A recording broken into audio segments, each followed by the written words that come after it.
So I'm going to do a couple of these definite integrals over the next few videos, and I want to point out a few things to you. Here's a good example. Let's integrate 9x minus x cubed, parentheses. Now I wrote parentheses times dx. Don't be lazy about that. You know, use parentheses, write your dx or dt, whatever the case may be. So I'm integrating this function with respect to x from 0 to 3. Now, I drew the picture of the graph. It's, roughly speaking, it goes like this. And I know it tops out around close to 10. It's actually more like 10.2 or 10.4. I forgot what it is.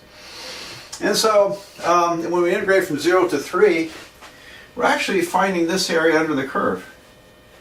All right. So, and what should that area be? Well, if you and there's a lot of trouble to go to, but if you ever in doubt, you can maybe sketch graphs and estimate it. See, the area should be. This is 3 times 10 is 30. The area should be less than 30. Maybe between 20 and 26, something like that. Kind of a ballpark guesstimate. Well, let's see what happens. All right, so when I integrate this, I'm going to get the antiderivative of 9x is 9x squared over 2. So add 1 to the exponent, divide by the new exponent, minus, add 1 to the exponent, divide by the new exponent, minus x to the fourth over 4. And we're integrating from 0 to 3. So, what do? We take the 3 and plug it into here. Have 9 times 3 squared over 2 minus 3 to the fourth over 4. Minus, when I plug zeros in, I get basically 0 minus 0. Which is very nice. Alright, so I don't have to worry about this. That's just 0.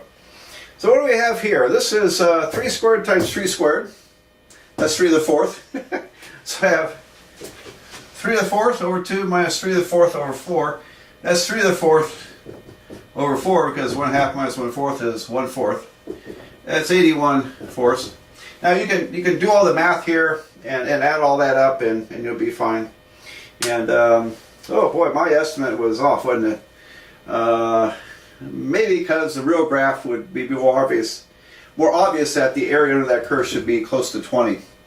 Alright, so I didn't guess too well on that, did I? But it's not too out of bounds though. So 81 fourths is what, 20.25. Anyway, that's the area under that curve. Alright, now one thing that we have to deal with a few items here. One is what happens below the axis. Okay, so let's do that in the next example. Here we go. Another definite integral. Integrating x squared minus 4 with respect to x from minus 2 to 2. Alright, now you normally don't draw graphs on each of these, but I'm drawing a graph because I want you to see what's going on here. I expect to get a negative answer here because this is what the graph looks like. Y equal x squared is the ordinary parabola, but when you subtract 4 from it, it goes down to here. It has roots at minus 2 and 2. I think, yep, yeah it does. Alright, so this parabola zips down like this, and when I'm integrating, I'm finding this area. Alright, now, that area is beneath the x-axis. Okay, so it turns out I'm going to get a negative number. Well, so I'll show you. So integrate x squared, get x cubed over 3 minus 4x from minus 2 to 2. And let's see, if I plug 2 in, I get 2 to the third over 3 minus 4 times 2. Then minus, I'll plug the lower limit of integration, negative 2 cubed over 3 minus 4 times negative 2. Alright, so it's a mess. Let's see, we got 8 thirds minus 8 minus, this is going to be negative 8 thirds. Oops, not ready for that parentheses. And then here I got plus 8. Alright, so let's see. When I take everything out, I've got 8 thirds minus 8 plus 8 thirds minus 8. And the astute observer probably noticed that we're just doubling these in a sense. And in fact, it's this kind of function in a college algebra or pre-calculus class. You learn that this kind of function is an even function. It's symmetric to the y-axis. So when you integrate from minus a to positive a, even function, you can simply just double that part. So anyway, I'll elaborate on that probably in calculus too. There's some nice shortcuts. If you see them, you can take to integrating these. And all right, but so what do we have here? I got this equals to 16 thirds minus 16. So that's a factor of 16 now. That's 1/3 minus 1. That's negative 2/3. And as predicted, I got a negative answer. Negative 32 thirds. Negative, 10 and 2/3. All right, so area can't be negative, can it? Nope. Not in a metric space. Okay. So area is... I'm not sure about that metric space stuff. I was thinking about something a former student gave me, so forget that. About area, normally we think area is always a positive answer. So if the question is, what is the area between the x-axis and this function, between minus 2 and 2, the area is positive 32 thirds. All right, so file that away. If I'm answering the area question, I got to be careful about where my area is. Okay, and I want to treat this as a positive. So the area between x-axis and the function is positive 32 thirds. However, the integration, just the integral itself, is a negative 32 thirds. So this problem has this correct answer, minus 32 thirds. And you don't say that's negative area because it's not a negative area. However, but you do get negative results whenever you integrate below the x-axis. Now I can really elaborate on this in calculus 2 when we look at the area between two curves, and this will make probably a lot more sense then. But just for now, it's a kind of a cautionary tale to say about that. Okay, well, let's do another one for the practice. Well, I wanted to make up another example of a fairly simple definite integral, integrating the square root of x minus 1 over x squared plus 7x cubed with respect to x. That's how we say this, with respect to x. But parentheses, dx, that's the notation. And we're integrating between 1 and 4. I have no idea if we're going to get a positive or negative answer here. No clue. Well, I kind of do. I think it's probably going to be positive. But we'll see what happens.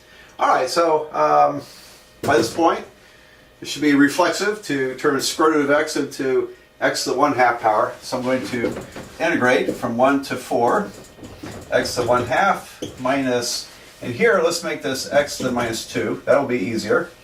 Plus 7x cubed dx. All right, so we want to turn these into more convenient forms before we find the antiderivative, or integrate. All right, so integrate x to the 1/2. I get x to the 3/2 over 3/2. All right, so one more time. You add 1 to the exponent, divide by the new exponent. Now, in time, you kind of get used to this. You probably just put 2/3. Because when we invert this, it'll be 2 over 3. Invert and multiply by a fraction. Got that? Great. Okay, minus what? Add 1 to negative 2, I get negative 1. So minus x to the minus 1 over negative 1. And then plus 7x to the 4th over 4. Okay. And we're integrating from 1 to 4. 1 to 4. So let's make it a little more convenient first. I'm going to invert and multiply here. I have 2. And this is going to be the square root of x cubed over 3. So divide by 3/2, invert, it's times 2/3. X to 3/2 is square root, that's where the 2 goes, it's square root, x cubed, there's the 3. Here the negatives cancel, and I'm going to write this as 1 over x, so it's going to be a plus 1 over x, and then I got plus 7x to the 4th over 4. Great. From 1 to 4. So when I plug 4 in, I've got 2 times the square root of 4 cubed over 3 plus 1/4 plus 7 times 4 to the 4th over 4 minus, now I'll plug 1's in. I have 2 times 1 cubed, 2 times square root of 1 cubed over 3 plus 1 over 1 plus 7 times 1 to the 4th over 4. Alright, so I meticulously plugged both the limits of integration in and got this mess here. I don't want to write too low because I'm afraid it might not show up on the screen, so I'm going to erase that in the middle there. Okay, well, alright, square root of 4 is 2. 2 to the 3rd power is 8 times 2 is 16. So I have 16 over 3 plus 1/4. And then here, hey, let's make it a little bit easier here. We have 4 divided by 4, I get 4 cubed instead of 4 to the 4th over 4. 4 to the 3rd power, 4 times 4 is 16, times another 4 is 64. 64 times 7.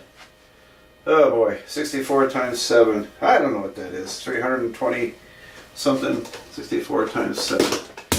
Yeah, there goes my calculator. I'm not going to pick that one up on my toes. Okay, so we have, let's see. 64 times 7 is 448. I should have known that. Alright, so plus 448. Yeah, I think I should have trusted my instinct. This was going to come out positive. That 448 is a big number compared to everything else. 64 times 7. Yeah, that's what I did.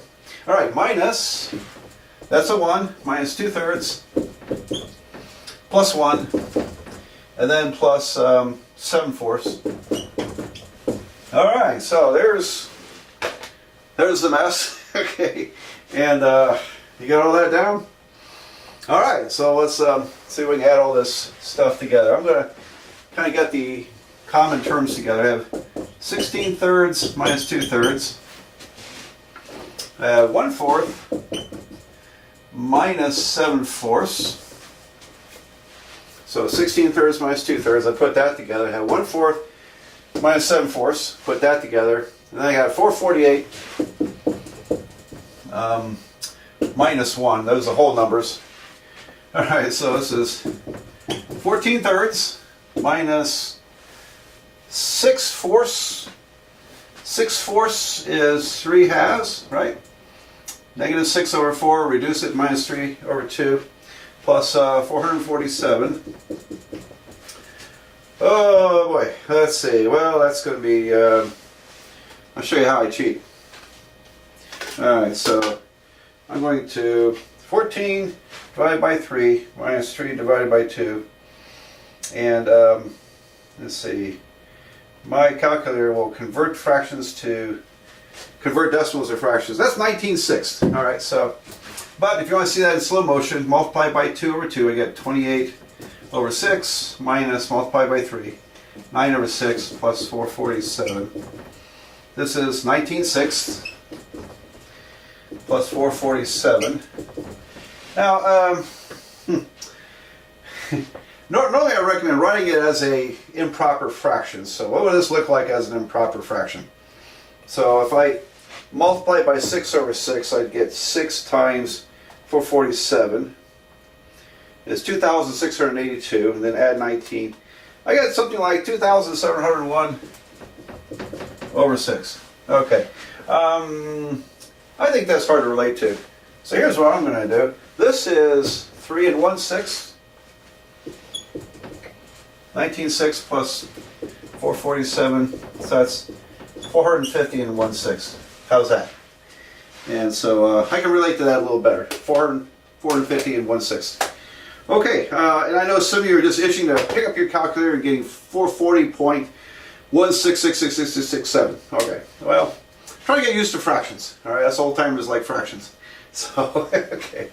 All right, so there's the problem, and I don't think there's anything particularly dramatic about this one. I just wanted to slip another example of a definite integral. All right, now going from here, I want to show you the trig functions. How do we integrate with trig functions? I want to show you some theorems, a couple more theorems with integrals, and then we get into our major topic for this chapter is integrating using substitution method. And so all that will be coming down the pike.